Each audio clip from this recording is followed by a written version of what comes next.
America ইসরায়েলের পর এবার ইরানের বিরুদ্ধে পৃথিবীর ৩৫টি রাষ্ট্রের একটা বিরাট কোয়ালিশন হয়েছে।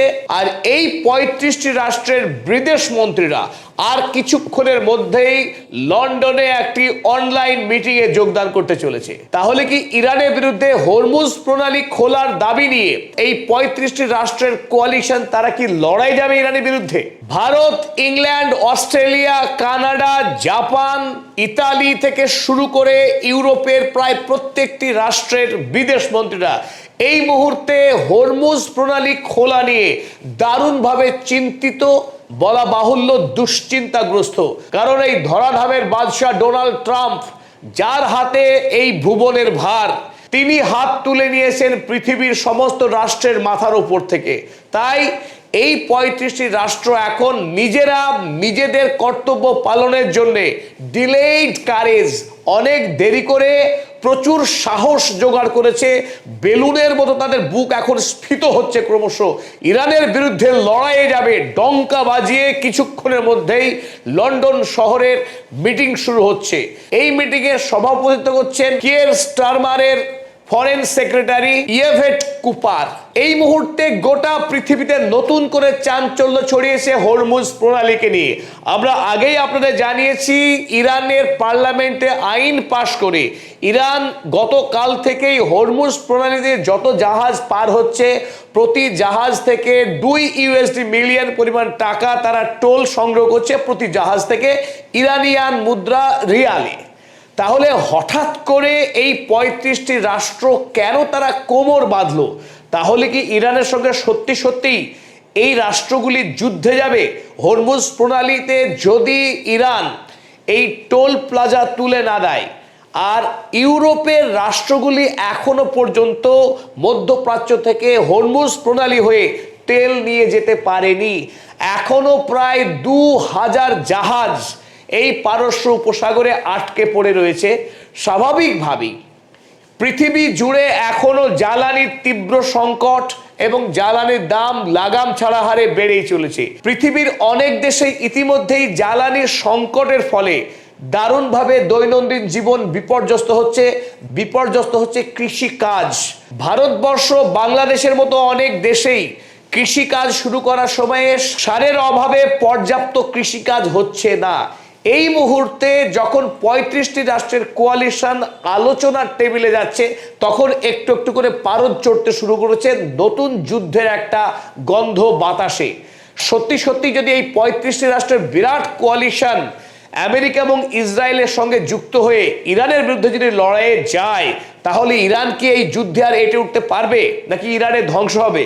চলুন আপনাদেরকে আর সাসপেন্স না বাড়িয়ে খুব স্পষ্ট করে বলছি, যে ৩৫টি রাষ্ট্রের কোয়ালিশন এই মুহূর্তে আলোচনায় যাচ্ছে, তারা ইরানের বিরুদ্ধে যুদ্ধে যাবে এর সম্ভাবনা নিতান্তই শূন্য। অর্থাৎ ইরানের সঙ্গে যুদ্ধে যাবার মতো সাহস এই মুহূর্তে পৃথিবীর কোনো রাষ্ট্রের আছে বলে মনে হচ্ছে না। আমেরিকা এবং ইসরায়েল যেভাবে ইরানের হাতে পিটুনি খেয়েছে তা পৃথিবীতে বিরল। আর তারপরে দ্বিতীয় কোনো রাষ্ট্র আর ইরানের বিরুদ্ধে যুদ্ধে যাবে, এ প্রায় দুঃস্বপ্ন। তাহলে কোন কারণে এই ৩৫টি রাষ্ট্রের কোয়ালিশন আজ মিটিং করছে লন্ডনে? চলুন দেখে নেওয়া যাক। তার আগে পদাতিক চ্যানেলের পক্ষে আমি অধ্যাপক আব্দুল হালিম আপনাদেরকে আরও একবার স্মরণ করাচ্ছি পদাতিক চ্যানেলকে সাবস্ক্রাইব করার জন্যে। যারা এখনও সাবস্ক্রাইব করেননি, সাবস্ক্রাইব করুন এবং আমাদের নিবেদন যদি ভালো লাগে অবশ্যই লাইক, শেয়ার, কমেন্ট করবেন। তাহলে যখন ধরেই নিয়েছি আমরা এই ৩৫টি রাষ্ট্রের কোয়ালিশন ইরানের বিরুদ্ধে হরমুজের বিষয়ে যুদ্ধে যাচ্ছে না, তবে অন্যান্য অনেক বিশ্লেষকই যখন ইরানের বিরুদ্ধে এই ৩৫টি রাষ্ট্রের যুদ্ধের সম্ভাবনার কথা বলছে, পদাতিক চ্যানেল তখন খুব দৃঢ়তার সঙ্গে দাবি করছে এই ৩৫টি রাষ্ট্র ইরানের সঙ্গে কোনোভাবেই যুদ্ধে যাবে না। তা কেন যাবে না? তার এক নম্বর কারণ, কিয়ের স্টারমার, ইংল্যান্ডের প্রধানমন্ত্রী, তিনি একাধিকবার স্পষ্টভাবে বলেছেন যে ইংল্যান্ড এই যুদ্ধের শরিক হবে না। তার কারণ, এই যুদ্ধ ইসরায়েলের যুদ্ধ, আমেরিকার যুদ্ধ, ইংল্যান্ডের সঙ্গে কোনো লেনাদেনা নেই, ইংল্যান্ডের কোনো ন্যাশনাল ইন্টারেস্ট জড়িত নেই এই যুদ্ধের সঙ্গে। যদিও ডোনাল্ড ট্রাম্প একাধিকবার এই কিয়ের স্টারমারকে গালাগাল করেছেন, খোদ ইংল্যান্ড রাষ্ট্রকে একাধিকবার নানান অভিযোগে অভিযুক্ত করেছে শুধুমাত্র ইংল্যান্ড ইসরায়েল আমেরিকার সঙ্গে ইরানের বিরুদ্ধে যুদ্ধে অংশগ্রহণ না করার অপরাধে। কারণ পৃথিবীর ইতিহাসে, কারণ দ্বিতীয় বিশ্বযুদ্ধের পর এই প্রথম আমেরিকা কোনো যুদ্ধে গেল যে যুদ্ধে ইংল্যান্ড শরিক হলো না। এর আগে আফগানিস্তান, লিবিয়া, ইরাক, যতগুলো যুদ্ধের আমেরিকা লড়েছে প্রতিটা যুদ্ধেই ইংল্যান্ড, ফ্রান্স, বৃহত্তর ন্যাটো তার সঙ্গে থেকেছে। এই প্রথম কোনো যুদ্ধ যে যুদ্ধে ইংল্যান্ড তো যায়নি, ফ্রান্স বরং এই যুদ্ধের বিরোধিতা করেছে।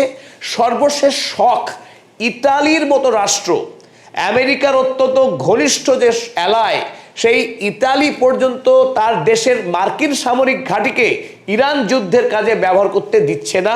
স্পেন তো সরাসরি আমেরিকার বিরোধিতা করেছে। তাই গোটা ইউরোপ মহাদেশ এখন আমেরিকার সঙ্গে একটা স্পষ্ট বিভাজন শুরু হয়েছে। এই বিভাজন থেকেই বোঝা যায় যারা আমেরিকার সঙ্গে যুদ্ধে গেলে, যারা আমেরিকার সঙ্গে বন্ধুত্ব আরো শক্তিশালী হতে পারত, আমেরিকার ডাকে যখন সাড়া দেয়নি ইউরোপীয় রাষ্ট্রগুলো ইরানের বিরুদ্ধে যুদ্ধে, তাই নতুন করে এখন আমেরিকার সঙ্গে আলাদা হয়ে গিয়ে ভারত, কানাডা, অস্ট্রেলিয়া, জাপানের মতো রাষ্ট্রকে সঙ্গী করে ইউরোপ মহাদেশ ইরানের বিরুদ্ধে যুদ্ধে যেতেই পারে না।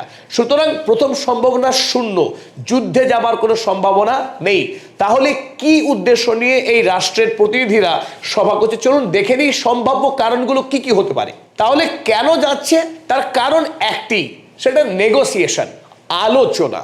হরমুজ প্রণালী দিয়ে যাতে অবাধে পৃথিবীর জাহাজগুলি নির্বিঘ্নে পারস্য উপসাগরের বিভিন্ন দেশ থেকে, গালফ কান্ট্রিজ বা ওপেকের দেশগুলো থেকে তেল সংগ্রহ করতে পারে, জাহাজগুলি হরমুজ প্রণালীতে গিয়ে কোনোভাবেই যাতে আইআরজিসির বাহিনীর দ্বারা আক্রান্ত না হয়, ধ্বংস না হয়ে যায়, সেই জাহাজগুলির নিরাপত্তা, জাহাজ কর্মীদের নিরাপত্তাকে সুনিশ্চিত করবার জন্যে এবং এই দেশগুলিতে যাতে ধারাবাহিক তেলের ফ্লো, সাপ্লাই থাকে, এনার্জির শক থেকে রক্ষা পাওয়ার জন্যে, এবং এই সমস্ত দেশগুলিতে অস্বাভাবিক যাতে তেলের দাম বেড়ে না যায়, সেই ব্যাপারটাকে সুনিশ্চিত করবার জন্য ইরানের রাষ্ট্রনায়কগুলির সঙ্গে বোঝাপড়া করবার জন্য একটা অগ্রিম আলোচনা সারতে চাইছে এই ৩৫ রাষ্ট্রের প্রতিনিধিরা। তো আমেরিকাকে বাইপাস করে পৃথিবীর এই রাষ্ট্রগুলি নিজেরা নিজেদের মতো ইরানের সঙ্গে একটি আলোচনায় বসতে চাইছে। আর এটা অত্যন্ত তাৎপর্যপূর্ণ।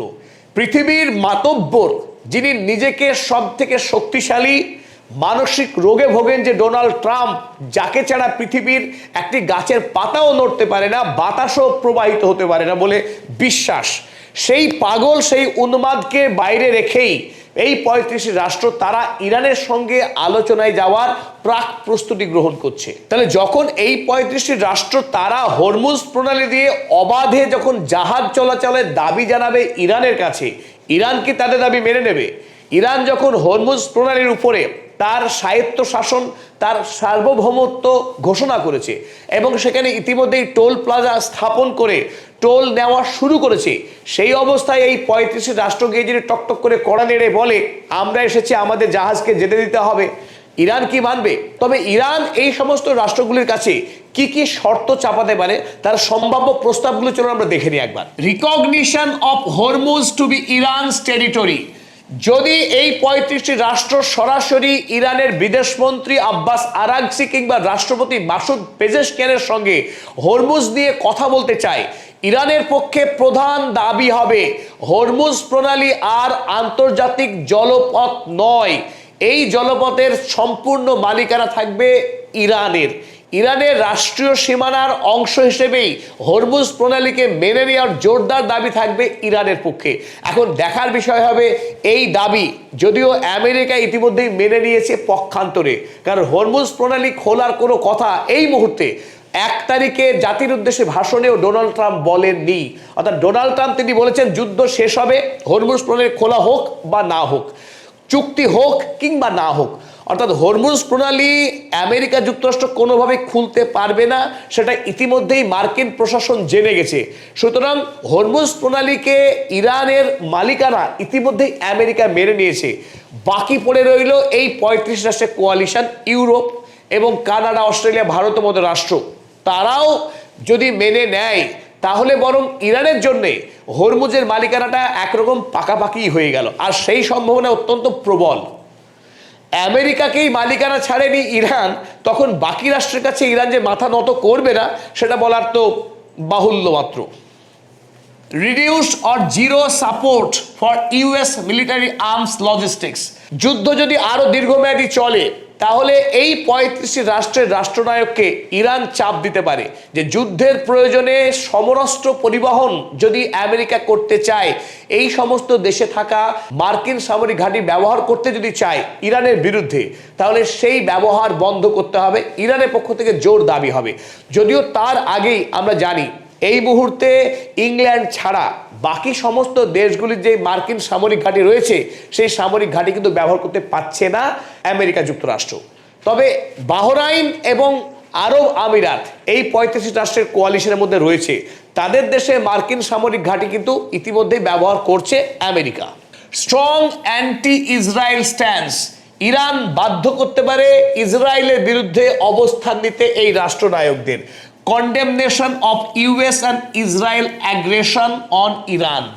এখনো পর্যন্ত পৃথিবীর কোনো রাষ্ট্র আমেরিকা এবং ইসরায়েল 28শে ফেব্রুয়ারি আন্তর্জাতিক আইনকে লঙ্ঘন করে যেভাবে একটি সার্বভৌম রাষ্ট্রকে আক্রমণ করে সেই দেশের সর্বোচ্চ নেতা সহ প্রায় 30 জন উচ্চপদস্থ নেতাকে খুন করেছে, সেটা পৃথিবীর ইতিহাসে নজিরবিহীন। এই মারাত্মক দানবিক অপরাধ, আন্তর্জাতিক আইনকে লঙ্ঘন করার অপরাধ পৃথিবীর কোন রাষ্ট্র সাহস করে নিন্দা করতে পারেনি এখনো পর্যন্ত। একমাত্র ব্যতিক্রম ছিল স্পেন। বাংলাদেশের মতো রাষ্ট্র, পাকিস্তানের মতো রাষ্ট্র বা মিশর, তুরস্কের মতো রাষ্ট্র, কোন রাষ্ট্র এখন পর্যন্ত আমেরিকার বিরুদ্ধে মুখ খুলতে সাহস করেনি, ভারতবর্ষও করেনি। তাই এই সমস্ত রাষ্ট্রগুলো যখন নীরব থাকছে মার্কিন আগ্রাসনের সামনে, অথচ যখন গ্রিনল্যান্ড কেড়ে নেওয়ার কথা বলছে ডোনাল্ড ট্রাম্প, তখন কানাডা, ফ্রান্স, ইউরোপীয় ইউনিয়ন উচ্চ স্বরে চিৎকার করছে, আন্তর্জাতিক আইন ভাঙার অপরাধ আনছে ডোনাল্ড ট্রাম্পের বিরুদ্ধে। একই সময়ে কি দ্বিচারিতা, ইরানকে যখন আক্রমণ করছে সেই সময়ে অন্য রাষ্ট্রগুলো নীরব থাকছে। সুতরাং একটি রাষ্ট্রকে স্বৈরাচারী হওয়া, আন্তর্জাতিক আইন ভাঙতে বরং উৎসাহিত করছে এই বিশ্ব নীরব থেকে। তাই ইরান এই সমস্ত রাষ্ট্রগুলোকে চাপ দেবে তাদের এই দ্বিচারিতার অবস্থান থেকে সরে আসতে এবং ন্যায় এবং সত্যের পক্ষ অবলম্বন করতে বাধ্য করতে পারে Iran. Compliance to the Iranian toll policy. এবং শেষ পর্যন্ত কোনো রাষ্ট্রকেই ইরান টোল না দিয়ে হরমুজ প্রণালী পার হতে দেবে না। তাই এটা খুব স্পষ্ট, এই 35টি রাষ্ট্রের জাহাজ, বিশেষ করে ইউরোপের যে দেশগুলো এখনো পর্যন্ত জাহাজ নিয়ে যেতে পারেনি, তাদের দেশকে অবাধে জাহাজ পরিচালনার সুযোগ এবং তাদের নিরাপত্তা ইরান নিশ্চয়ই দেবে, কিন্তু বিনিময়ে তাদের নির্ধারিত যে টোল, সেই টোল দিতে হবে। অন্যথা যেভাবে স্ট্র্যান্ডেড হয়ে রয়েছে, জাহাজগুলো আটকা পড়ে রয়েছে, অনির্দিষ্টকালের জন্য জাহাজ আটকেই পড়ে থাকবে, সমাধান হবে না। তাই ইকোনমির চাকা ঘোরানোর জন্য যখন এই 35টি রাষ্ট্রের নেতারা উদ্গ্রীব হয়ে উঠবে, ব্যগ্র হয়ে উঠবে, ইরানের দাবি তারা মানতে বাধ্য হবে। চলুন এই প্রেক্ষিতেই খুবই গুরুত্বপূর্ণ একটি বিষয়, Marco Rubio, minion of Donald Trump, Donald ট্রাম্পের বানর বলে যার খুব জনপ্রিয়তা হয়েছে এই মুহূর্তে, এই মার্কো রুবিও তিনিও জানিয়েছেন আমাদের বস বলেছে ন্যাটোর সঙ্গে সম্পর্ক রাখবে কিনা যুদ্ধের পরে ঠিক করবে। অর্থাৎ কর্তা যা বলেছেন তার লেঠেল সেই কথাই বলবে। আমেরিকা যুক্তরাষ্ট্র এই মুহূর্তে ইউরোপের সঙ্গে তাদের যে ন্যাটোর যে চুক্তি ছিল সেই চুক্তি ভেঙে খান খান হবে। যুদ্ধের পরে আমেরিকা নিজস্ব পথে এগোবে, ইউরোপ স্বাধীন এবং স্বতন্ত্র হবে। দ্বিতীয় বিশ্বযুদ্ধের পর ইউরোপ এবং আমেরিকার যে অ্যালাইনমেন্ট হয়েছিল, তারা গোটা পৃথিবীকে যে নয়া সাম্রাজ্যবাদ, নয়া শোষণ নীতি অনুসরণ করতে একসঙ্গে, সেই গাঁটছাড়া শেষ পর্যন্ত ভাঙতে চলেছে। এটা পৃথিবীর জন্য খুব গুরুত্বপূর্ণ একটা খবর। আর এরই সাথে এই নিবেদন শেষ করলাম। সকলকে আরো একবার অসংখ্য ধন্যবাদ।